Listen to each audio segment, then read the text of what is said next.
Hello viewers, I'm your host Lipakshi Khurana with another episode of South Asia Focus. Let's begin the show. Despite recent rapid geopolitical upheavals, India has stayed steadfast in its commitment to the principle of people before power.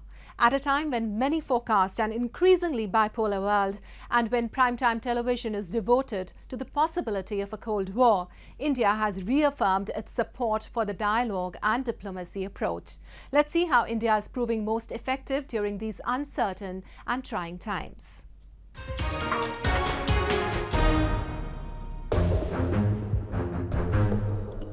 From Russia to the West, from landlocked European countries to the Horn of Africa, from the Gulf region to island nations in Asia, India's pro-peace, pro-people policy is garnering praise and is proving to be productive and successful under the current geopolitical circumstances. India has remained committed to placing the needs of its citizens above any type of allegiance to a specific nation or group, even in the face of mounting global pressure to choose sides. India's purchase of Russian oil at competitive rates in the past few weeks, especially after global crude oil prices soared in the backdrop of disrupted supply chains, is a clear example of how India prioritizes its people's needs above all else. Energy prices in India have remained relatively steady despite the global economic crisis because of such actions.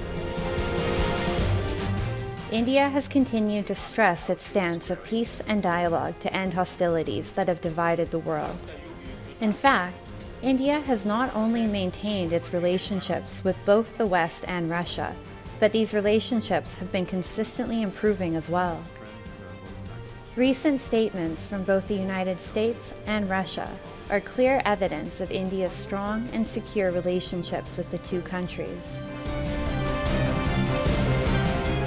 The partnership between our countries, between India and the United States, is simply one of the most consequential in the world. It's vital to addressing virtually every global challenge that our people face, whether it's health security, climate change, food security, upholding a free and open international order, to name just a few. Over the past years, we have made real progress in elevating that partnership bilaterally. It has been underpinned by a very close ally relationship over many decades. We've never had any difficult issues.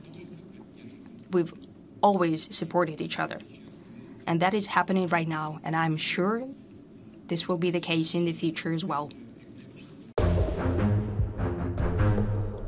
While India has grown to be one of the major forces in world diplomacy and commerce, it has never sought to use its power to gain an unfair advantage.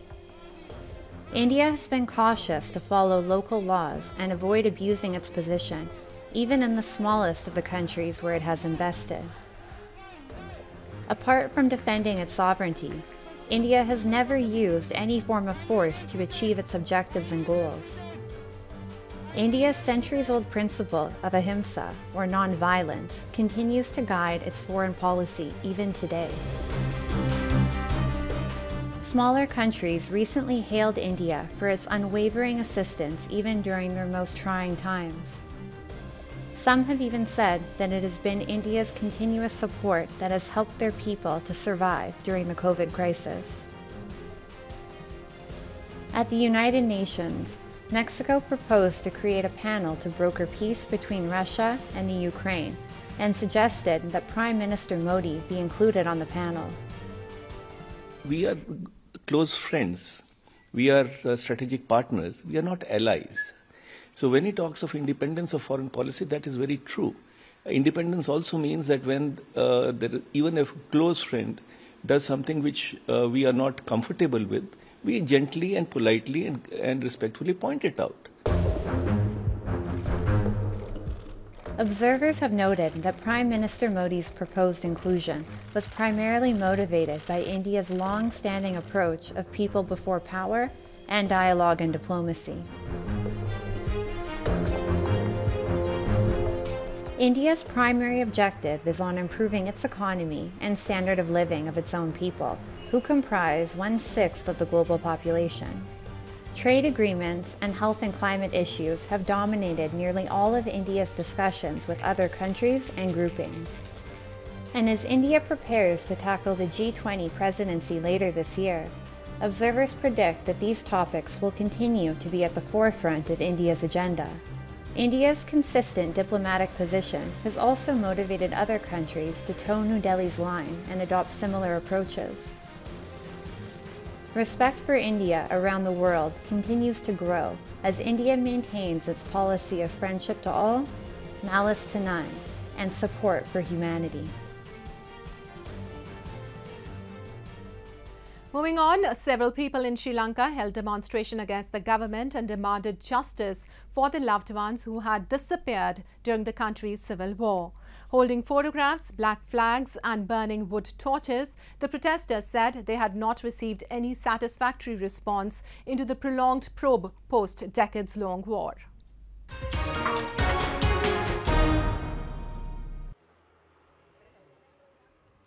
Clad in a black sari, Arumuga Lakshmi boarded a bus in northern Sri Lanka filled with other people headed for the same destination. A protest site to demand action and justice for their loved ones who had disappeared during the country's civil war.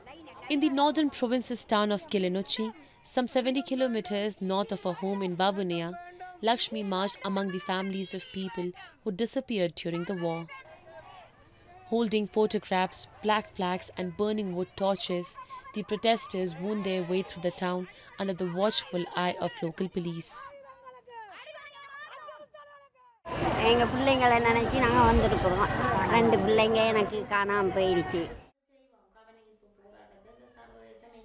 During the brutal 26-year civil war between the Sri Lankan government and a militant group, the Liberation Tigers of Tamil Eelam, Lakshmi's daughter Ranjini Teruvi went missing in 2004, followed 3 years later by her son Sivakumar. Few, if any, have been accounted for, and government officials have offered varying details of what happened to them, which is still unknown despite investigative efforts. The instances of enforced disappearances in Sri Lanka rank among the world's highest, with human rights group Amnesty International estimating them to number between 60,000 and 100,000 since the late 1980s. But the government's Office on Missing Persons, set up in 2017, said it had just received 14,965 civilian reports of disappearances from 1981 onwards. Years after the war ended in 2009, families such as Lakshmi's and the hundreds of women who marched with her in the former LTTE stronghold of Kilinochchi in August still seek their missing relatives and answers. Pressure is growing for the government to act.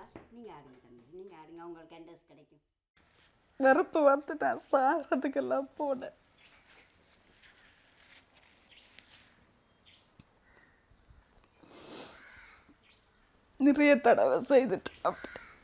இப்போ இந்த sister தானே என்னை கூப்பிடும். என்னட்ட கதை இப்போ கோயிலில் கிடைக்க முதல் வந்து தட்டி கதைச்சு விட்டுட்டு தூக்கம் போட போனேன். மருந்து குடிக்கணும். எனக்கு இந்த பிரிவு வந்து எனக்கு தாங்கவே முடியும்.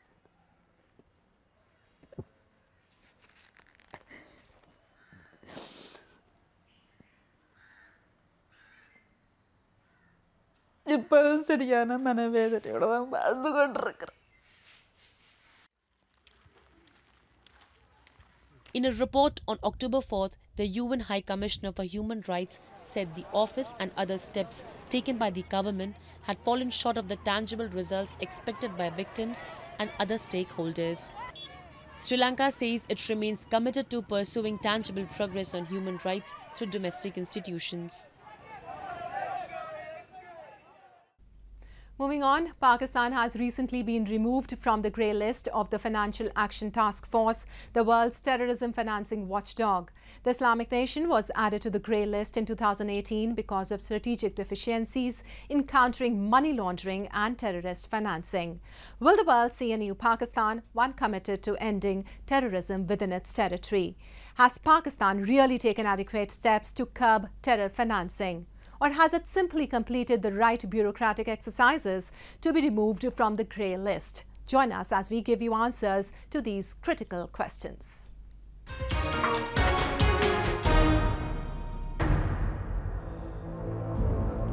Indian security forces carrying out anti-terrorism operations in Jammu and Kashmir are a regular phenomenon.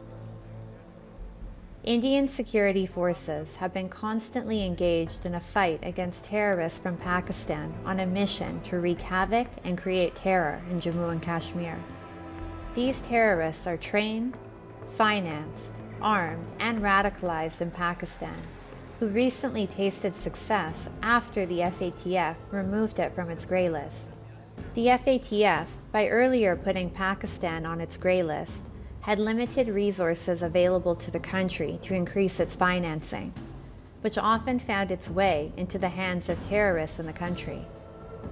After its two-day plenary in Paris, the FATF declared that Pakistan had fully completed the 34-point action plan it had earlier established. However, experts say that this is simply a statistical, bureaucratic exercise which Pakistan has successfully finalized. This is one of those statistical, bureaucratic exercises where if you tick a certain checklist, it doesn't matter what you've done. It just shows that you've somehow controlled terrorism and therefore, well, terror funding, and therefore you're out of the list, whereas we know that Pakistan would have found alternate routes of funding that same terror. This is a classic case of how, how viruses tend to outpace antibiotics. This is one of those cases where slow bureaucracies will never be able to compare with the nimbleness of terror organizations and terror funding.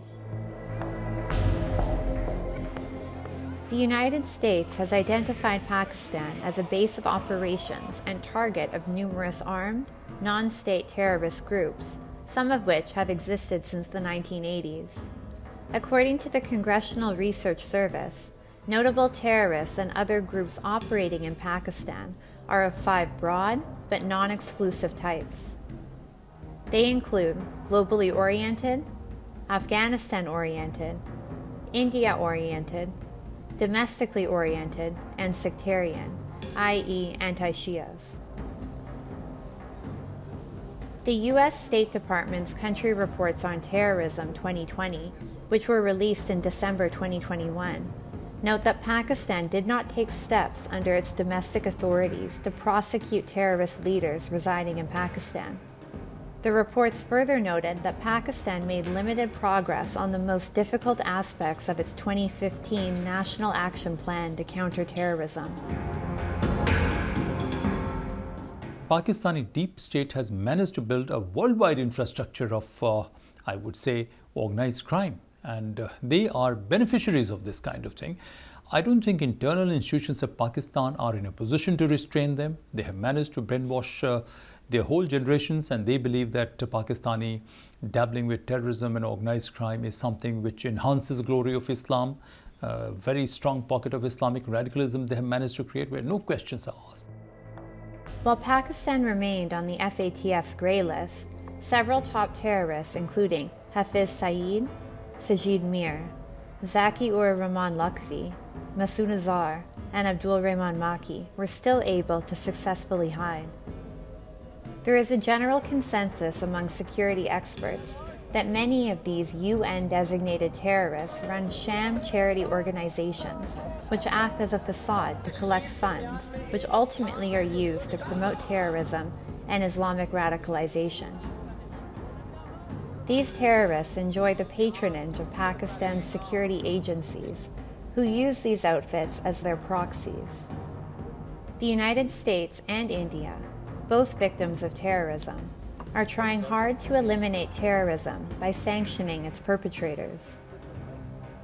Both the US and India are making efforts to blacklist these terrorists under the 1267 Al-Qaeda Sanctions Committee of the UN Security Council. Many members of the Security Council, including the United States, have adopted our own sanctions against the terrorists behind these attacks. But our accountability efforts are more effective when we act together, which is why we've worked with India to put forward nominations to designate several terrorists through the UN 1267 committee. Unfortunately, China, an all-weather friend of Islamabad, places holds and blocks on bids by India and its allies to list Pakistan-based terrorists on the list. Despite obstacles created by China and Pakistan, India's fight against terrorism and its perpetrators blazes forward. And time now for Asia This Week, the stories from across the continent.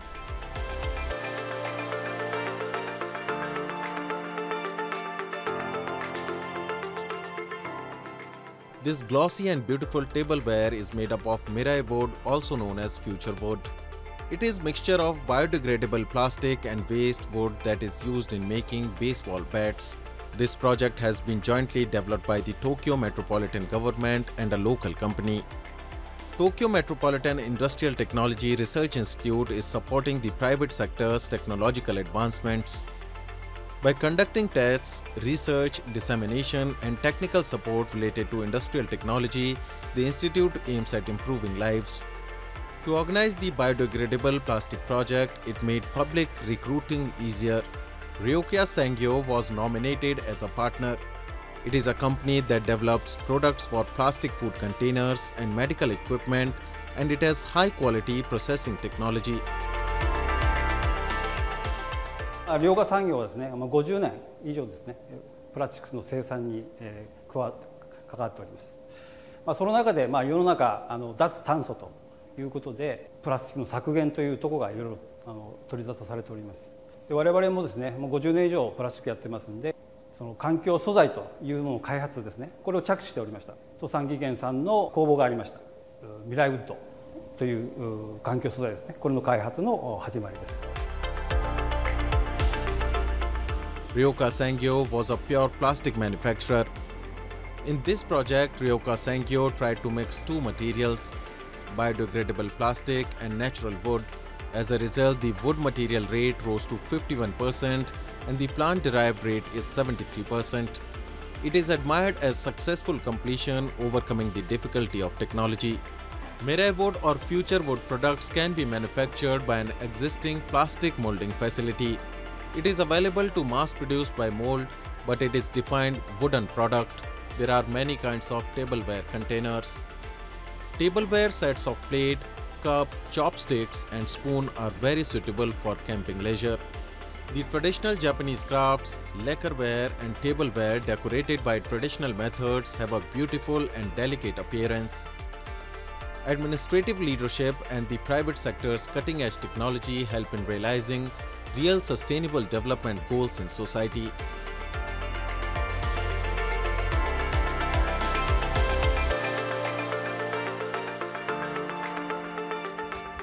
Motorbike giant Yamaha Motors conducted a test flight of its first aeroplane at Fujikawa Gliding Field in Shizuoka Prefecture.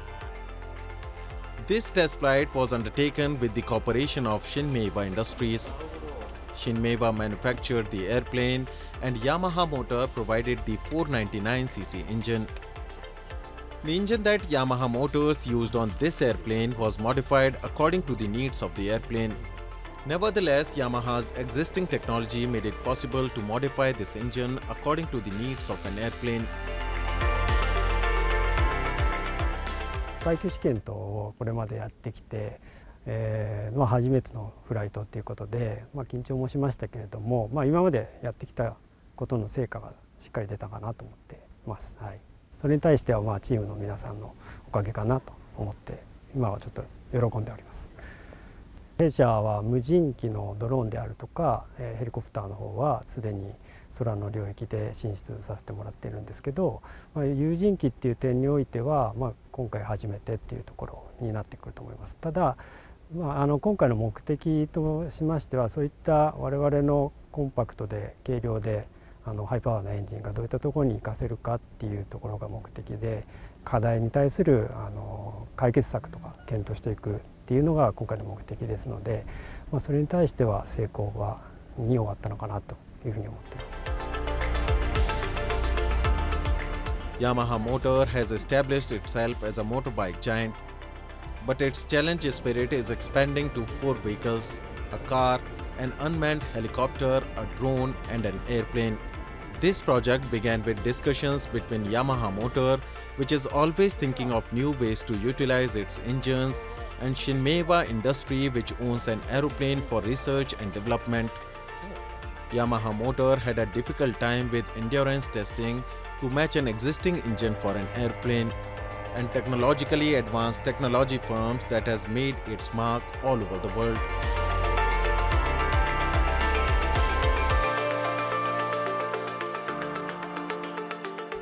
Moving on, India is a diverse country with different cultures. Here in India, people worship all forms of nature. One of them is the Chhath Puja. Hindu devotees, especially women, keep the 4-day fasting for Chhath Puja, or the sun god festival, in parts of eastern and northern India.